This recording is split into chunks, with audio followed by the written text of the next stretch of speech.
২০২৪ সালের জুলাই আগস্টের গণ-অভ্যুত্থানে দেশের রাজনৈতিক পট পরিবর্তনের পর থেকেই টালমাটাল অবস্থা বাংলাদেশ ক্রিকেট বোর্ড বিসিবির।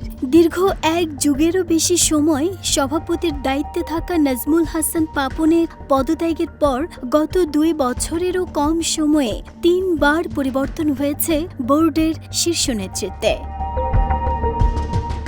২০২৪ সালের ৫ আগস্টের পর বিসিবির সভাপতির দায়িত্ব নেন ফারুক আহমেদ। এরপর ২০২৫ সালে নতুন করে সভাপতি নির্বাচিত হন আমিনুল ইসলাম বুলবুল। তবে সেই কমিটিও বেশি দিন টেকেনি। নির্বাচনে নানা অনিয়মের অভিযোগ প্রমাণিত হওয়ার কথা জানিয়ে জাতীয় ক্রীড়া পরিষদ বুলবুলের কমিটি ভেঙে দেয়। এর পরিপ্রেক্ষিতে নতুন করে ১১ সদস্যের একটি অ্যাডহক কমিটি গঠন করা হয়েছে, যার নেতৃত্বে রয়েছেন তামিম ইকবাল, যার দায়িত্ব ৭ এপ্রিল থেকেই নিয়েছেন তারা। বিসিবির এ অস্থির পরিস্থিতি নিয়ে এবার ক্ষোভ প্রকাশ করেছেন জাতীয় দলের সাবেক ক্রিকেটার আফতাব আহমেদ। সামাজিক মাধ্যম ফেসবুকে দেয়া এক বার্তায় তিনি তীব্র সমালোচনা করে বলেন, ক্রিকেট বোর্ডের বর্তমান অবস্থা যেন একেবারে সার্কাসে পরিণত হয়েছে।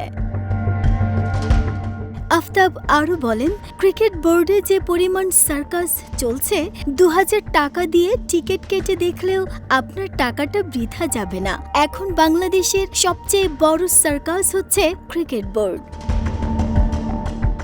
বর্তমানে যুক্তরাষ্ট্রে বসবাস করা এই সাবেক ক্রিকেটার সেখানকার ক্রিকেট ব্যবস্থাপনার সঙ্গে বাংলাদেশের তুলনা টেনে বলেন, তিনি ৩ বছর ধরে আমেরিকায় থাকলেও সেখানকার ক্রিকেট বোর্ড কোথায়, কারা পরিচালনা করেন, এসব কিছুই তাঁর জানা নেই।